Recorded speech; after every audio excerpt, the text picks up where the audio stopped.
Ji, Bismillahirrahmanirrahim.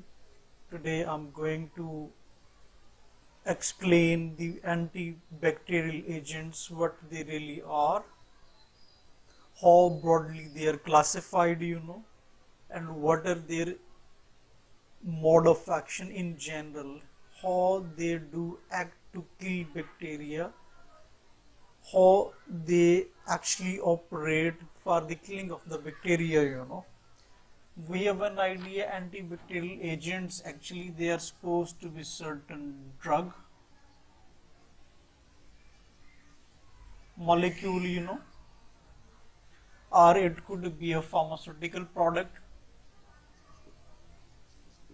It's the same, we can call it a drug or a pharmaceutical product. Okay, they could kill bacteria, so we call them antibacterial agents. Antibacterial agents, they do have the ability that they operate selectively against bacteria,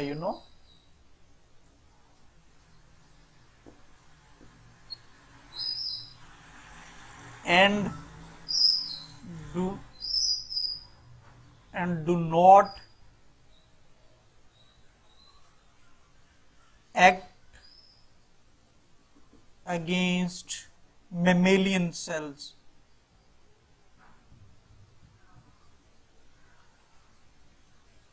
So they are supposed to be pretty selective in their approach. The antibacterial agents, they are supposed to be very selective in their approach, that they are supposed to operate against bacterial cell, and they don't operate against the mammalian cells, against animal cells.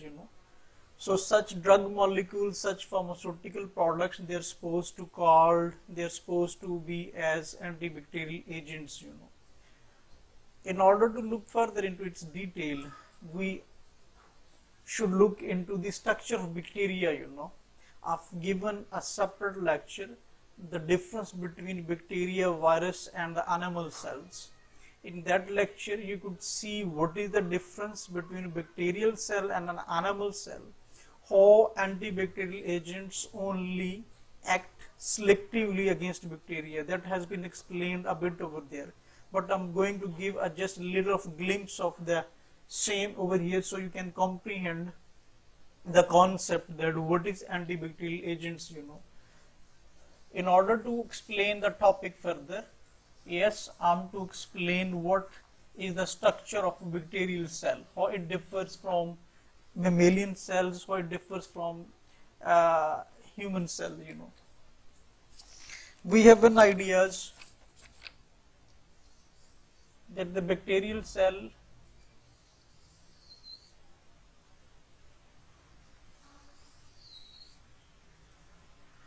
there are certain flagellas around, at the surface of the bacteria. This is the outermost is called capsule. Then we have that is called cell wall. We have an idea cell wall is present in plant cells or in bacteria. Such cell walls are not present in animal cells, in mammalian cells, in human cells. So that is one of the very basic difference between mammalian cells and the bacterial cells. Then we have a cell membrane over here.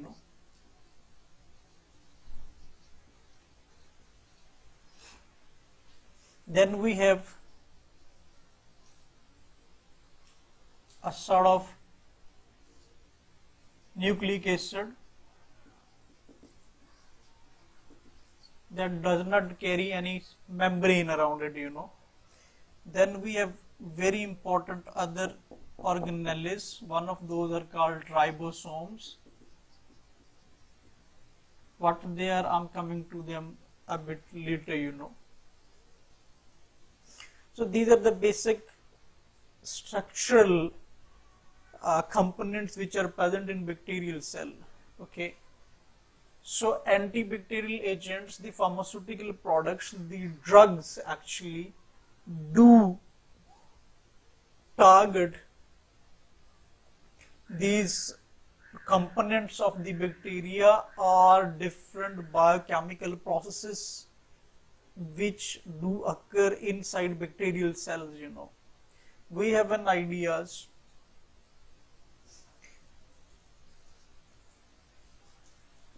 bacteria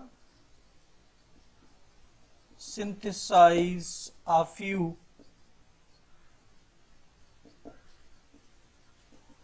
vitamins and other biomolecules as metabolites. We call them metabolites, you know.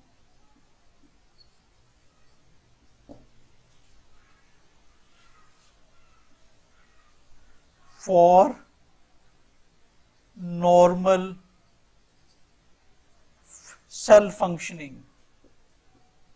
In order to keep the bacterial cell functions as per routine, it requires certain vitamins and some other biomolecules. So bacteria produce them by self, you know. Those vitamins, those biomolecules are only the requirement of bacteria, and bacteria produce those. However, such vitamins, such biomolecules are not produced by the mammalian, especially the human body, because we receive certain vitamins, certain biomolecules as a part of our food, you know, from the out sources. We take those into our bodies, so that is why we don't need to produce them in our cells. So every bacteria produce those vitamins, certain other biomolecules in their body. Okay. So that is also a very key point that is focused while we design certain antibacterial agents. Let me explain those now. There are certain bacterial agents who target cell wall synthesis, you know. They inhibit cell wall synthesis in bacteria. So they are called inhibitors of cell walls in bacteria. So they are called antibacterial agents, you know. One of the example in this category is penicillin, you know.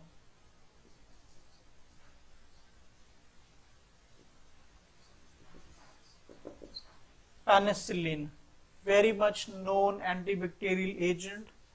So what is the mode of action of the penicillin? It actually targets the cell wall synthesis in new bacterial cells, you know. So as soon as the cell wall will be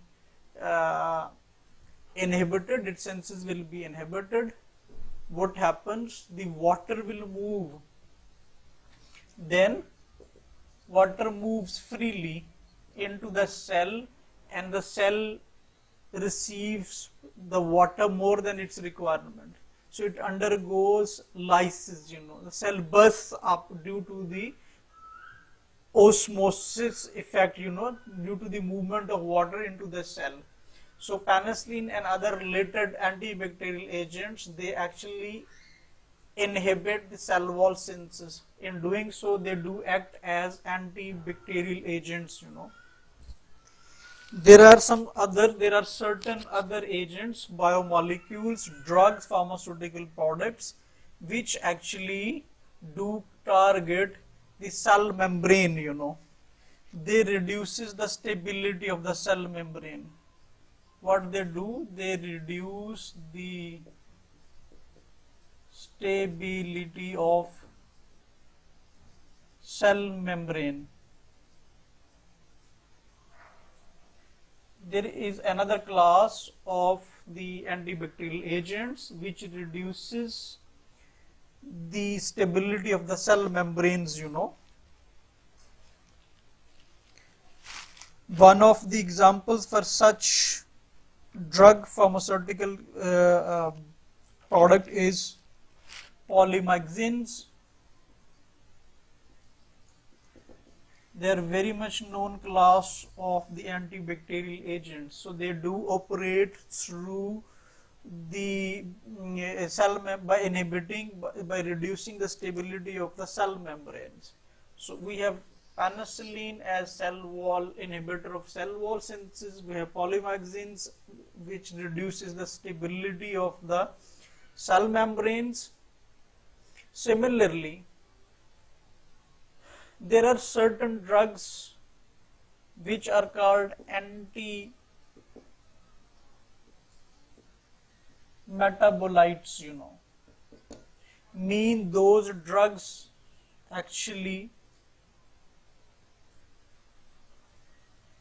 inhibit the synthesis of those vitamins, biomolecules which are the basic requirement of the bacteria for smoother functioning of their life, you know. For the sustainable life, bacteria need certain vitamins, certain biomolecules. The production of those molecules, those vitamins, inhibited, stopped, blocked by certain drugs. Those drugs are called then antimetabolites, you know. It's a big class of the drugs. One of the example is sulfonamides, you know.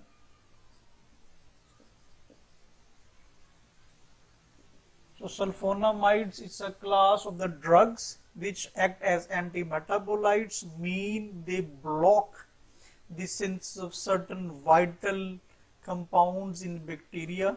So they actually create problems for the smooth functioning and sustainability of the life of bacterial cells. So that's how they act as antibacterial agents, you know. There are certain other antibacterial agents which block protein synthesis, you know, inhibit protein synthesis.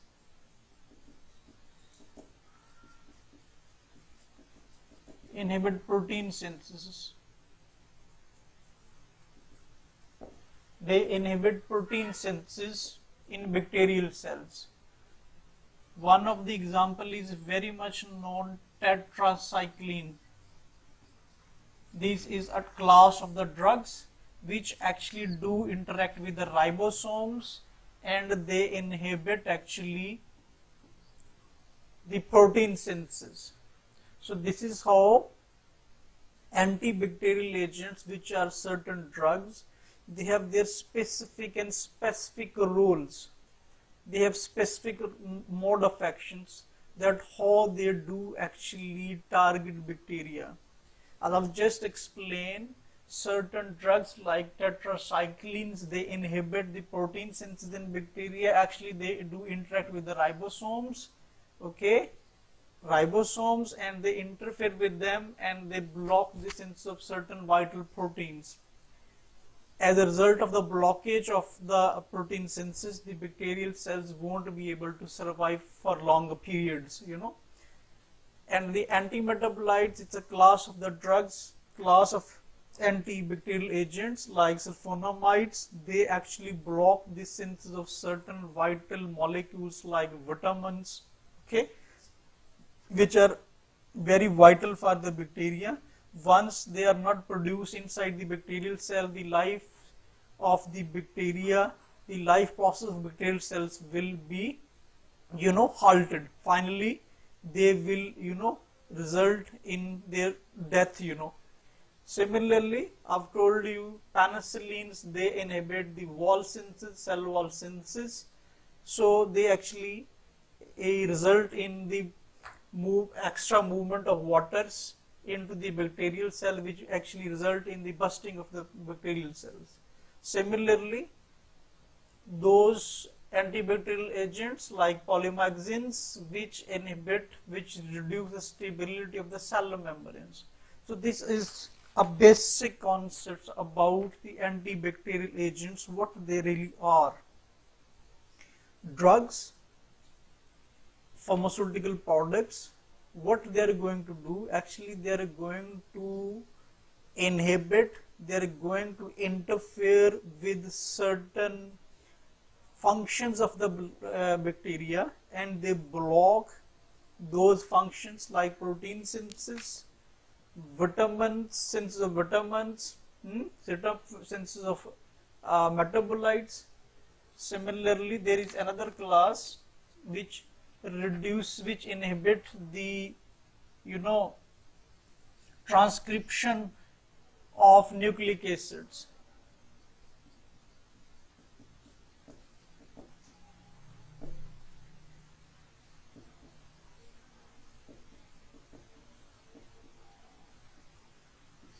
They inhibit the transcription of nucleic acids, This is another class of compounds, class of drugs. Example is proflavins. Class of drug which inhibit the transcription of nucleic acids, replications, transcription, inhibition of nucleic acid is done by proflavins. So this is how actually what I'm going to convey, what I'm going to explain over here. Whatever the pharmaceutical product, whatever the drug that acts as an antibacterial agent, actually that is going to interfere with the normal functioning of the bacteria. Either that drug is going to stop the transcription and replication of nucleic acids, those will fall under the category proflavins. Or certain drugs do inhibit the protein synthesis. Certain antibacterial agents act as antimetabolites. They stop, they block the synthesis of very vital vitamins, biomolecules. Similarly, certain drugs like penicillins, they act as to inhibit the cell wall synthesis. Similarly, the polymyxins is a class of the drugs, pharmaceutical products which reduce the stability of the cell membranes. So, the antibacterial agents, when they act against bacteria, they have at least 5 different mode of actions, 5 different classes, 5 different modes of action of the antibacterial agents are there, how they could act, how they could operate against bacteria. So whenever you are going to produce any drug, whenever you are going to design any pharmaceutical product, you are going to design a drug molecule, you need to have an idea how it will operate, what will be its mechanism of action. Either it's going to inhibit protein synthesis, either it's going to act as a antimetabolite, or it is going to be an inhibitor of cell wall, or it is going to reduce the stability of the cell membrane. Okay, so you need to keep in mind there are at least 5 mode of actions of the antibacterial agents. So one can say that there are at least 5 different major classes of antibacterial agents. Okay, so in my further subsequent lectures I will explain the chemistry of each and every class one by one, and I will explain the real-time mechanism of actions of these antibacterial agents. I hope you got the basic idea about the antibacterial agents. If you do have any question, please don't hesitate to put your question in comment area, or you can contact me directly. I'm always available to respond at earliest convenience, inshallah. Thank you very much. Assalamu alaikum, please.